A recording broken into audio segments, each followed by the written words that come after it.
Bon, toujours est-il que j'avais choisi le foot, ou que le foot m'avait choisi, je ne sais plus trop, et que j'allais tout faire, pour atteindre mes rêves. Est-ce que tu sais twerker ? Non.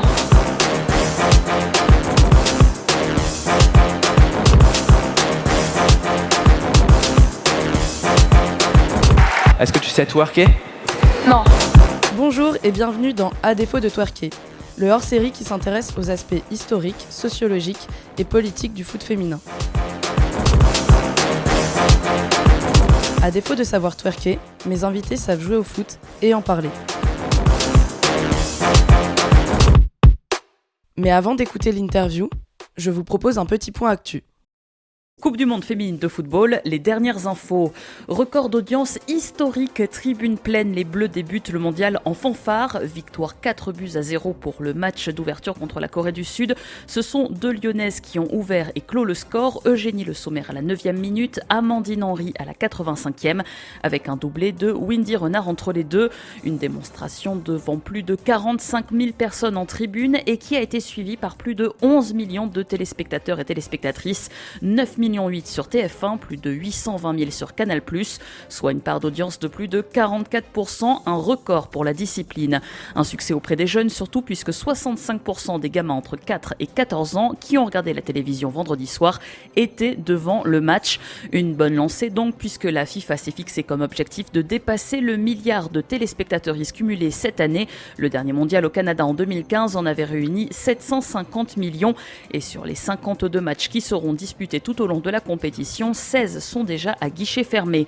Direction Nice maintenant pour les Bleus, elles affronteront la Norvège ce mercredi. Et à noter que le deuxième match de ce mondial qui opposait l'Allemagne à la Chine a été remporté 1-0 par les Allemandes. Et puis le drapeau arc-en-ciel déployé dans les tribunes du Parc des Princes pour ce match d'ouverture. Juin est le mois des fiertés LGBTQI+. 50 membres du club de foot Les Dégommeuses ont sorti un tifo arc-en-ciel pour promouvoir la visibilité des femmes lesbiennes et transgenres dans le football. Pour rappel, aucune joueuse de haut niveau française actuellement en activité n'a fait son coming out, rappelle l'association dans un communiqué. Marinette Pichon n'a affiché son homosexualité qu'à l'heure de la retraite, et ce alors que plusieurs joueuses ouvertement lesbiennes participent à cette Coupe du Monde 2019, notamment l'américaine Megan Rapinoe, l'australienne Sam Kerr ou encore la suédoise Nila Fischer. Les Dégommeuses dénoncent un lissage médiatique de l'image des joueuses qui accompagne la médiatisation du football au féminin. Elles doivent sans cesse prouver qu'elles sont de vraies femmes malgré la pratique d'un sport dit masculin, écrit le club sur Twitter. Les Dégommeuses ont prévu d'autres actions tout au long du mondial pour rendre visibles les femmes lesbiennes et transgenres dans le foot. Les équipes féminines de football ont un bel avenir devant elles. C'est la conviction de la journaliste et autrice Lucie Brasseur. Elle a écrit un livre, #MeFoot, en finir avec les machos, c'est le titre. Il sortira le 13 juin prochain. Une enquête sur le machisme et les stéréotypes dans le milieu. Le projet a été soutenu avec succès sur la plateforme de financement participatif Ulule. Lucie Brasseur a réalisé un road trip dans 5 pays d'Europe et outre-Atlantique pour rencontrer et interroger une trentaine de personnalités emblématiques du football féminin, des joueuses, des politiques, des dirigeants et dirigeantes de clubs, des supporters et supportrices. #Dare to Shine, c'est la campagne officielle sur les réseaux sociaux de la FIFA pour la Coupe du Monde. Who said football was just for boys? Who said women's football wasn't really football? Qui a dit que le foot était réservé aux garçons? Qui a dit que le football joué par des femmes n'était pas réellement du foot? Le message a été retweeté près de 3000 fois, liké plus de 5000 sur Twitter. Merci Lisa pour ce flash info. Et puis moi, je vous conseille fortement de suivre les Dégommeuses qui font un travail de dingue pour valoriser la place des femmes et la place de toutes les minorités de genre dans le foot et plus largement dans le sport. Donc allez les soutenir et allez les suivre sur les différents réseaux sociaux. Dans chaque épisode, je vais vous proposer des débriefs de match ou des réactions à chaud dans des ambiances différentes, stade, famille, potes, bar, etc. Pour ce premier épisode, je vous propose un débrief du match d'ouverture France-Corée en compagnie d'Héloïse, une joueuse de foot qui était dans les tribunes du Parc des Princes à cette occasion. Pour les non-initiés, vous allez découvrir ce qu'est un corner et une bicyclette. Si vous voulez écouter directement l'interview, référez-vous au timing dans la description. Alors pour commencer, est-ce que tu peux te présenter ? Alors moi c'est Héloïse, j'ai 22 ans. Je suis actuellement à US Paris 11, club de foot. 11e arrondissement, à Port-de-Montreuil. J'ai évolué en tant que gardienne et ça fait 4 ans, bientôt 5, que je fais du foot. Au début, j'étais latéral droit, milieu droit, et après, j'ai basculé en tant que gardienne. Ça fait maintenant 3 ans, pardon. Et donc hier, tu étais à la cérémonie d'ouverture de la Coupe du Monde féminine de foot. Est-ce que tu peux parler de cette cérémonie d'ouverture et de ce match ? Alors, franchement, c'était juste génial. Au début, donc, il y a des personnes, des mecs qui étaient habillés tout en noir, qui ont commencé à mettre une sorte de voile sur tout le terrain. Et après, il y a plein de danseuses qui sont arrivées, habillées avec plusieurs drapeaux sur elles, et qui ont dansé, fait une choré. Et il y avait Jane, bien sûr, qui était là pour faire l'ouverture. Elle était juste superbe.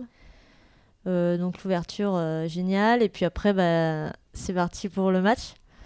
Donc présentation des joueuses, hymne national qui était... c'est vraiment impressionnant en fait. J'avais jamais vu... jamais vécu ça, pardon.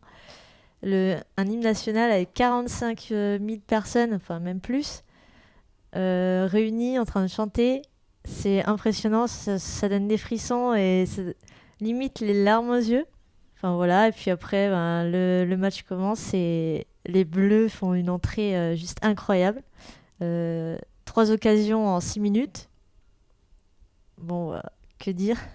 Et puis après, première mi-temps époustouflante, Eugénie Le Sommer sur une passe d'Amandine Henry, super bien, au millimètre près, on va dire. Elle l'a mis sur le filet gauche, il me semble. La gardienne, elle peut rien faire. Les Coréennes, on voit tout de suite que le niveau est beaucoup plus bas par rapport aux Françaises. Après, il y a les centres, les corners surtout. Il me semble que c'est Gaëtan Tinet qui fait le premier corner. Est-ce que pour les personnes qui ne sont pas averties, tu peux expliquer ce que c'est un corner ? Alors, un corner, c'est quand la balle elle est tirée par exemple, la joueuse française, elle tire, elle loupe son tir, elle ne la cadre pas. La balle sort du terrain, derrière les cages. Ça va donner un corner. Donc, le corner, elle prend le ballon et elles vont à l'angle du terrain, tout simplement, à l'angle. Et elles vont tirer dans la surface des cages, tout simplement. Et donc, du coup, Gaëtan Tinet tire le corner. Et Wendy Renard, elle mesure près de 2 mètres, il me semble. 1m86. 1m86, très grande taille du coup, face aux Coréennes qui honnêtement sont pas très grandes. Et du coup, elles sont impuissantes. Wendy Renard de la tête, comme d'habitude. Marque côté gauche aussi. La gardienne ne peut rien faire non plus. Magnifique but. Wendy Renard, ça fait... là, honnêtement, je sais pas combien elle a totalisé de buts de la tête, mais c'est juste énorme pour une saison. Donc, ça, c'est son point fort. Sinon, après, 3e but, un peu plus tard, Wendy Renard, toujours, de la tête. Sur un corner aussi... Si on analyse à chaque fois tous les matchs des Françaises, dès qu'il y a un corner et qu'il y a Wendy Renard qui joue, elles vont essayer de la trouver pour qu'elle puisse mettre de la tête. Parce qu'à chaque fois, elle cadre super bien de la tête et elle fait des têtes assez puissantes. Donc c'est vraiment un atout. Et puis après, la mi-temps se termine sur donc 3-0. Voilà, après le match reprend 15 minutes après. Et puis là, c'est une mi-temps un peu plus calme pour les Françaises, qui vont essayer de tempérer pour garder de l'énergie, je pense, pour les matchs qui vont continuer après. Je pense que ça a été demandé. Et puis, il y a un moment où il y a une action. J'ai oublié quelques trucs avant. Bon, là, le 4e but, c'est Amandine Henry, qui cette fois tire en dehors de l'entrée de surface. Et qui la met en pleine lucarne, il me semble, la lucarne droite. La gardienne, toujours impuissante. Elle peut rien faire. Et magnifique but d'Amandine Henry. Je pense que ça, c'est aussi un peu son point fort. Elle a une très bonne frappe. dès qu'elle tire en dehors de la surface, souvent c'est cadré. Très beau but. Il y a eu un but qui a été refusé, ceci dit, de Grijenbok. Honnêtement, moi je sais pas vraiment si hors-jeu, malgré la VAR. Donc la VAR, c'est la vidéo. J'avoue que je sais pas ce que ça signifie, mais bref, c'est l'arbitrage vidéo, Voilà, quoi. Exactement. Ils ont regardé plusieurs fois pour voir s'il était compté, parce que je pense que l'arbitre de touche a demandé, comme elle n'était pas sûre de ce but-là. Et en fait, pour même pied. pas un demi-pied, en fait. C'est vraiment genre limite les orteils, quoi. Ouais, 5 cm. Pour ça, ils ont fait un hors-jeu. Honnêtement, ça devrait être comme le roller derby où ils prennent à partir des hanches, parce que c'est quand même inadmissible. On nous a refusé un but, quoi. C'est clair. C'est clair. En plus, il était beau. Il était magnifique. Grijenbok, honnêtement, pour moi, c'est une des meilleures joueuses. Je l'adore vraiment, et quand ils lui ont refusé ça, j'étais trop triste pour elle déjà. Et puis, non, quoi, pour un pied, juste horrible. J'ai pas apprécié du tout. Mais personne m'a apprécié, je crois. Oui, j'ai entendu beaucoup de gens huer dans le public. Oui, carrément. Carrément. On a hué, on a tous participé. Et est-ce qu'il y a une action qui t'a particulièrement marqué pendant le match ? Oui, Grijenbok toujours, mais cette fois avec sa bicyclette. Alors une bicyclette, c'est quand en fait la balle arrive en l'air et on est de dos face au cage, et du coup, la seule solution, c'est de faire une retournée en fait. On saute et on se retourne en même temps de taper. Et bon, là, c'était pas cadré, mais c'était pas mal joué. On s'y attendait pas, et c'était pas mal du tout. C'était bien tenté, et au moins, c'était rattrapé. Exactement. Et est-ce qu'il y a une joueuse qui t'a touchée ou que t'as particulièrement aimée pendant ce match, que ce soit côté français ou côté coréen ? Alors, il y a beaucoup de joueuses, parce que franchement, elles ont été très collectives. Ça a été un très beau jeu qui a été fait ce soir-là. Moi, après, c'est sûr que j'ai mes petites préférences niveau équipe de France. Eugénie Le Sommer, bien sûr, qui fait juste un super bon match. Elle est presque sur tous les ballons. Elle est très offensive. Donc, c'est très bien. Après, sinon, bon match, Grijenbok, qui a fait un très très bon match défensivement comme offensivement, qui était vraiment là. Et puis voilà, je pense que déjà 2 bonnes joueuses, et puis après toutes les autres joueuses que j'ai vues m'ont satisfaite. Peut-être un peu moins Elise Busaglia, qui a pour moi fait un pas très bon match. Je pense qu'elle s'est un peu loupée, mais... Pour quelle raison tu trouves qu'elle n'a pas fait un très bon match ? Des passes pas très précises qui malheureusement étaient souvent reprises par l'adversaire. Ça déjà, ça joue beaucoup. Il y avait un manque de compréhension, je pense, avec ses coéquipières. Elle faisait des passes en profondeur, mais en fait ses coéquipières n'avaient pas pour but d'y aller.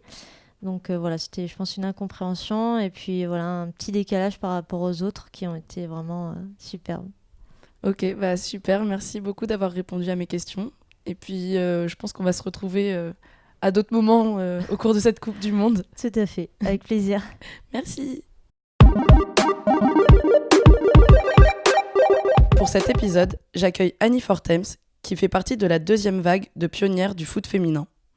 Elle est également cofondatrice du club de Juvisy. Aujourd'hui, avec Annie, nous allons parler de l'histoire du foot féminin en France. Bonjour Annie.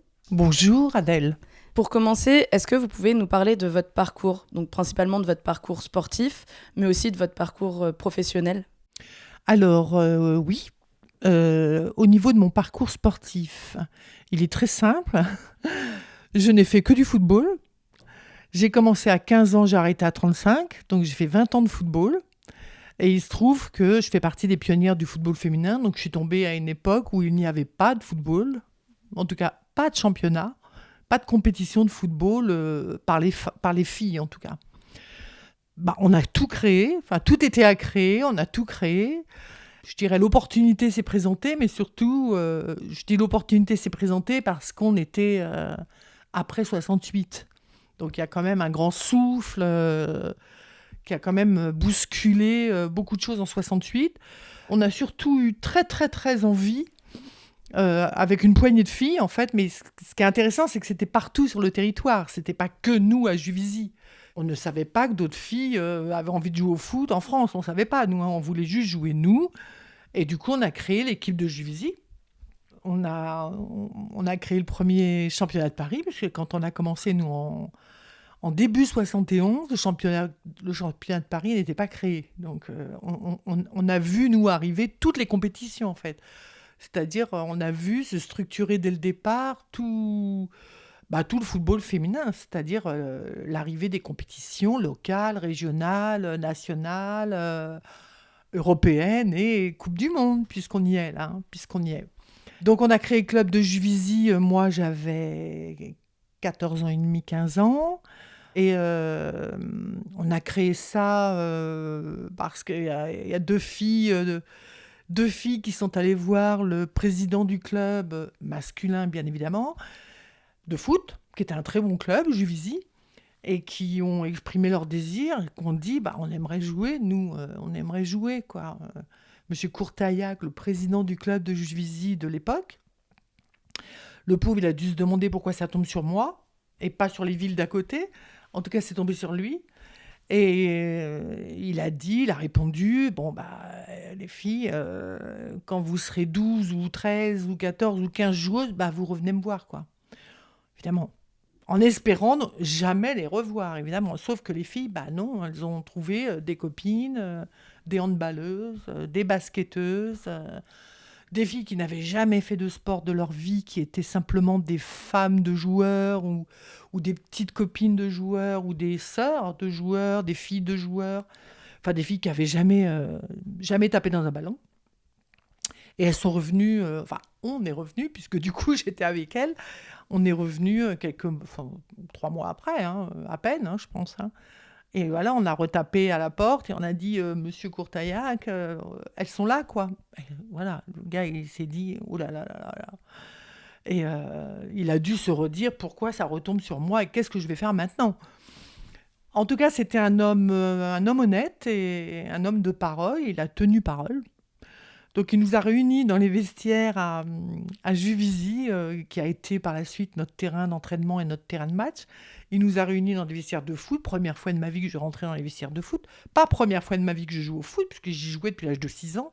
Et là, il y a le père d'une des joueuses. Enfin, une des joueuses, on n'était pas encore joueuses à ce moment-là. On était assis sur des bancs pour l'instant.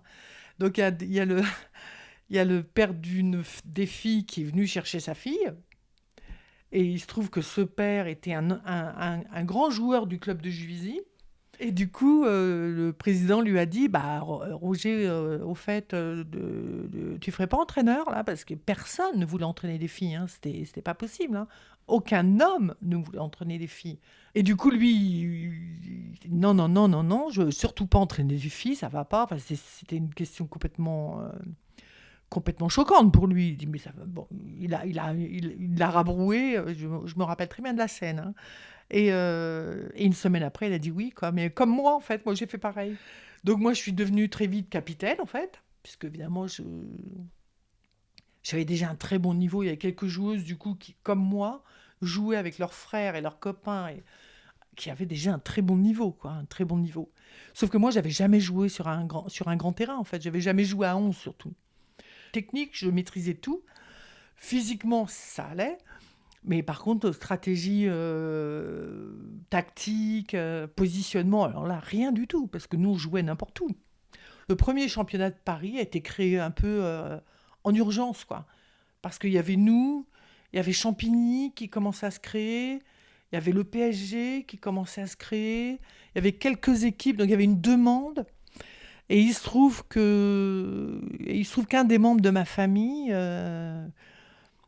sous les fenêtres duquel je jouais tous les soirs, et qui a dû voir pour la première fois une fille jouer au foot, et c'était moi, était le président de la Ligue de Paris. En tout cas, il a occupé plein de postes de différents niveaux, jusqu'au plus haut niveau à la Ligue de Paris. Et du coup, il a accéléré le mouvement Bon, lui non plus, il croyait pas au football féminin, hein. Mais enfin, comme il me voyait jouer et que j'étais du même niveau que son fils et que mes frères, qui étaient de très bons joueurs, il s'est dit, bah, faut faire quelque chose, quoi. Au moins pour Annie et ses copines, quoi. Au moins pour les filles de Juvisy, quoi. Donc ils ont créé en urgence, ils ont fait des réunions en accéléré pour créer en urgence, en fait, le plus rapidement possible, en tout cas, le premier championnat de Paris. Donc, première saison du championnat de Paris, 71-72. Et on est monté en championnat de France en 77.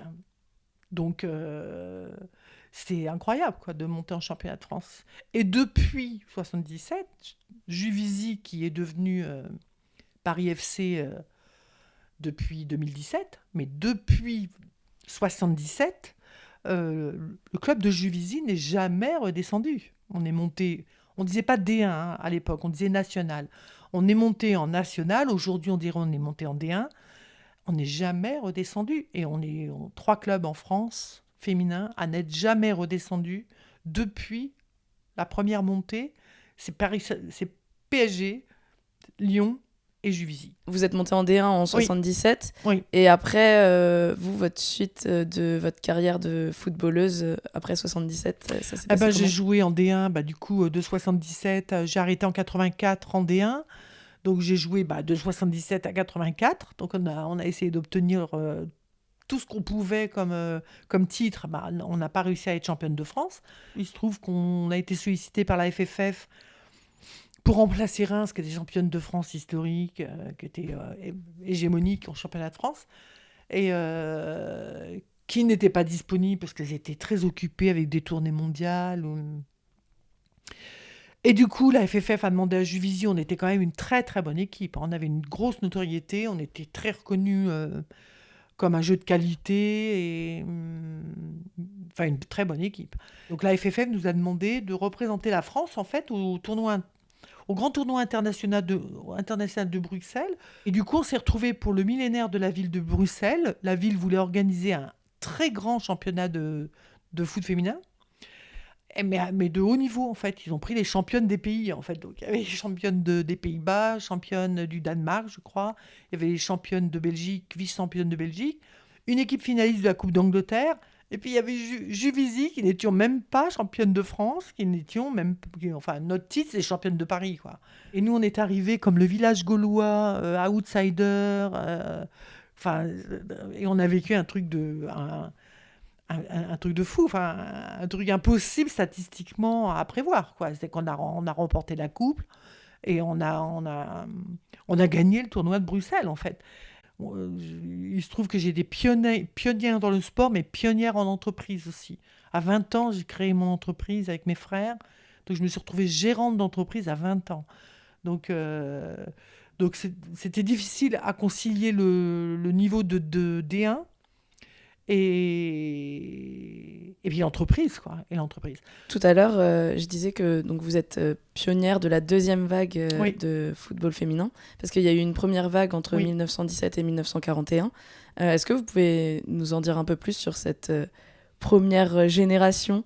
Pourquoi elle est apparue, comment, et pourquoi elle a disparu au bout de 20 ans ? Quand on a créé Juvisy et qu'on est devenu, de fait...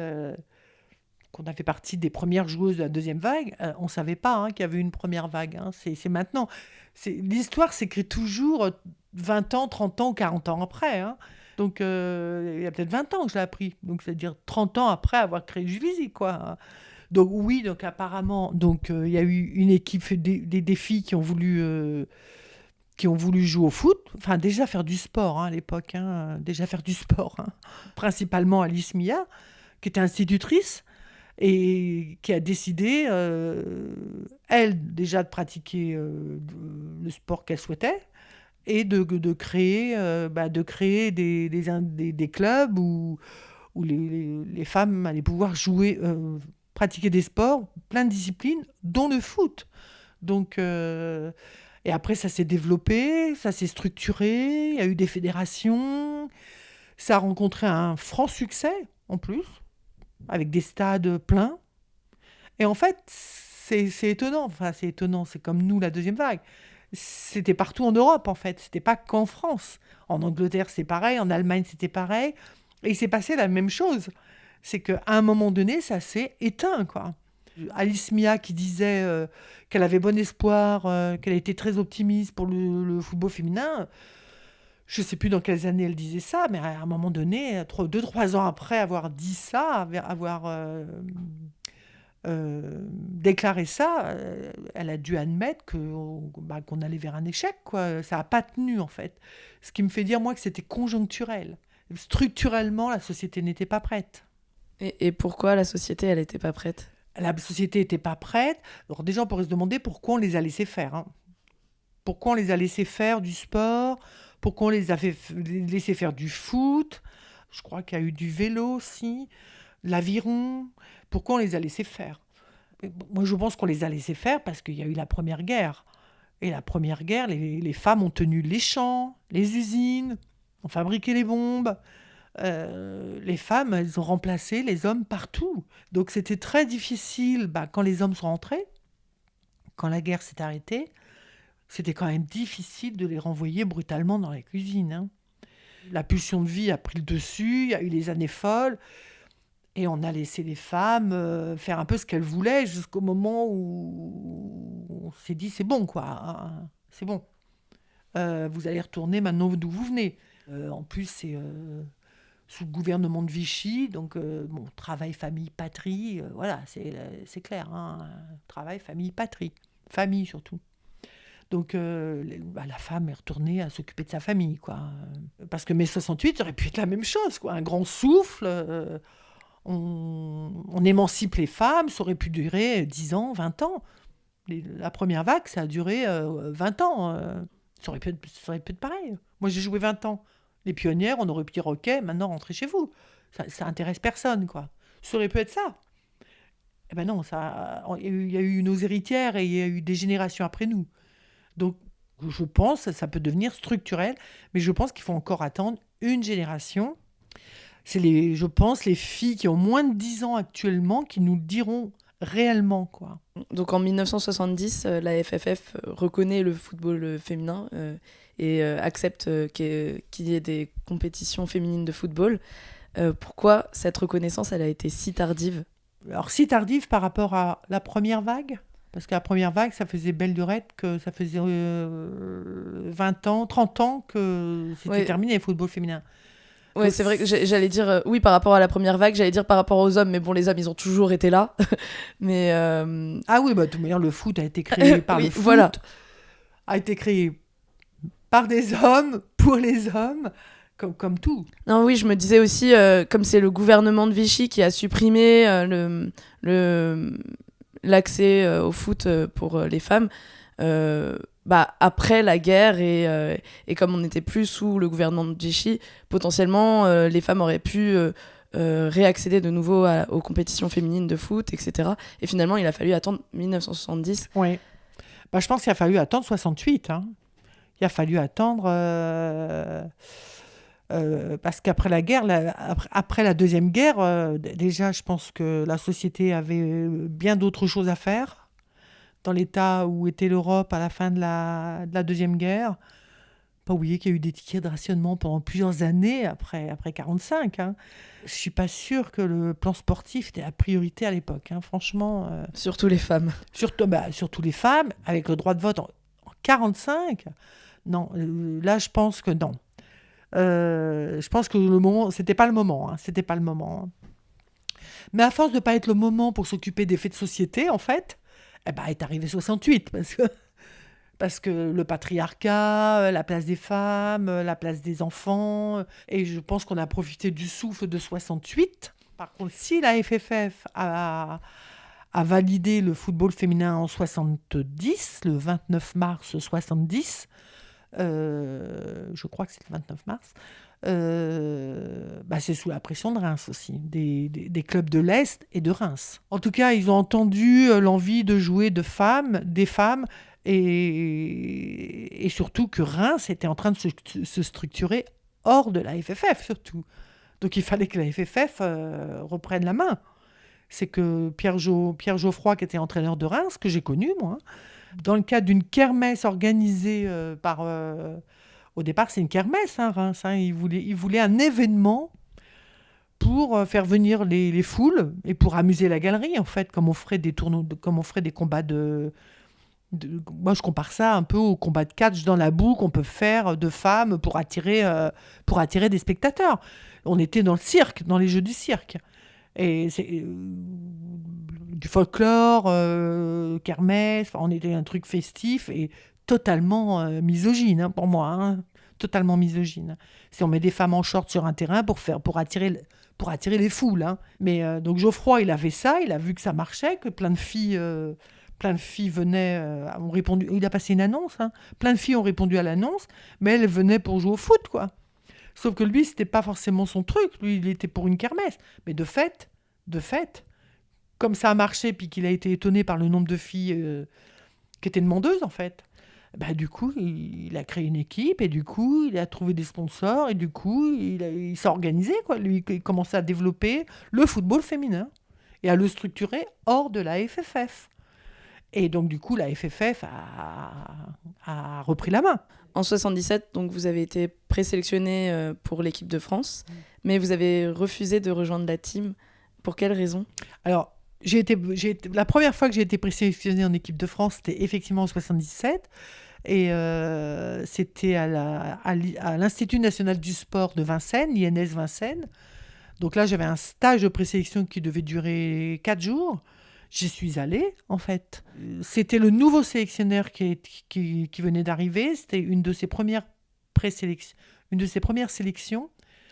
Geoffroy était parti. Enfin, Geoffroy s'est fait virer, plutôt. Et on a mis quelqu'un du Sérail. Donc ça, c'était plutôt bien qu'on mette quelqu'un qui avait des diplômes de foot, formé au sein de la FFF. Sauf qu'on a mis quelqu'un... Comment dire Bon, qu'on a mis quelqu'un de pas compétent, qui était placardisé à la FFF et qu'on a ressorti du placard, qui a accepté de s'occuper des filles. Personne ne se précipitait en même temps, hein, même à la FFF. Hein, personne ne voulait être sélectionneur des filles. Hein. C'était une régression, hein, c'était voire une humiliation, voire une punition, hein, quand même. Hein. Donc on a été chercher un encadrant diplômé, bon, qu'aucune sélection que les autres ne devaient plus vouloir, et on a accepté de prendre les filles. Bon, moi je l'ai rencontré, voilà. Bon, moi j'étais déjà chef d'entreprise, j'étais déjà militante. Moi je pouvais pas cautionner la manière dont on traitait l'équipe de France. Bon, c'est pas un fait de gloire, hein, ça, j'en suis pas très fière. Hein. Pour tout dire, je pense que j'aurais dû rester, en fait. Mais c'était pas possible à l'époque. Et c'était pas possible pour moi à l'époque. J'étais féministe, c'était pas possible pour moi d'être encadrée de cette manière-là, en tout cas. Voilà. En plus, vu les encadrants qu'il y avait à Juvisy, quoi. J'avais l'impression juste de régresser au niveau encadrement, quoi. Et même au niveau considération des joueuses. Dans les interviews que j'ai regardées de vous, vous parlez beaucoup de remarques sexistes que vous avez subies, vous et vos coéquipières, notamment sur le terrain dans les débuts vos premiers matchs. Qu'est-ce que vous pensez de l'évolution des comportements sexistes dans le foot ? Puisque j'ai le recul de 50 ans, je dirais que quand on a commencé le foot en 70, c'était identitaire, quoi. C'est-à-dire qu'on n'avait pas le droit de jouer au foot. Voilà. On n'avait pas le droit de jouer au foot. C'est-à-dire qu'on a bataillé, nous, pour exister en tant que sportifs. Quoi. Aujourd'hui, les filles peuvent jouer au foot. On ne va pas interdire à une fille de jouer au foot, sauf peut-être dans certains milieux. Mais on ne va plus dire le foot... on ne va plus autoriser le foot ou on va interdire... aux filles le football. On ne va plus faire ça. On va critiquer, on va dénigrer, on va dire elles ne sont pas comme les garçons, on va faire des écarts de salaire, des écarts de traitement, des écarts de médiatisation. Bien sûr que ça, on va le faire, et longtemps encore. Mais nous, on n'était pas là. Nous, on n'a pas le droit de jouer au foot. Donc, on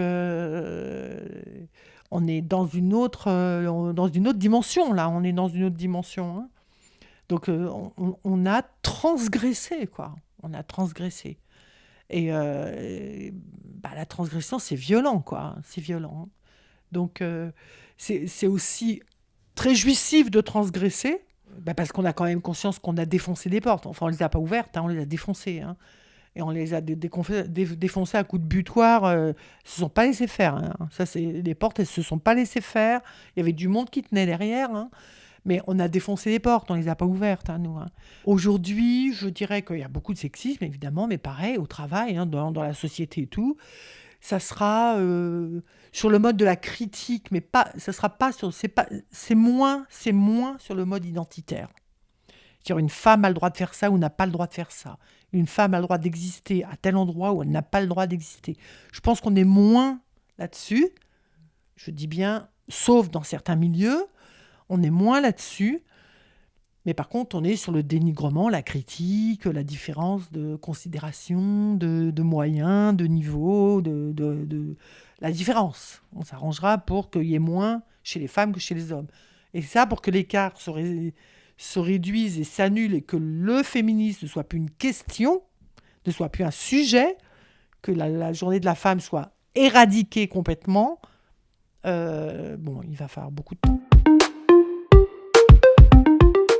Pour dire que le Paris FC, donc ex-Juvisy, parce que j'aime bien prononcer le mot de Juvisy quand même, le Paris FC a inauguré ses locaux le 7 mai, ses nouveaux locaux d'Orly, où ils ont construit une infrastructure avec des terrains, des bâtiments, tout est neuf, que les vestiaires des garçons et les vestiaires des filles sont exactement les mêmes, c'est-à-dire avec des super sièges, des super bâtiments, que Pierre Ferracci, Marie-Christine Terroni, tous ceux qui dirigent le club Paris FC ont mis à cœur, ont décidé que tout serait exactement pareil que les garçons. Et d'ailleurs, vous verrez, il y a des choses qui tournent sur Twitter où Gaëtan Tinet était très touché. Non mais Gaëtan Tinet touché, comme nous on était touchés quand on nous donnait des trucs dans les années 70.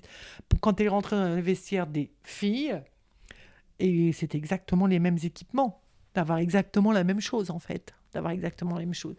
Et voilà, moi je suis fière que ce soit le Paris FC ex-Juvisy qui est tout mis à égalité pour ses garçons et ses filles.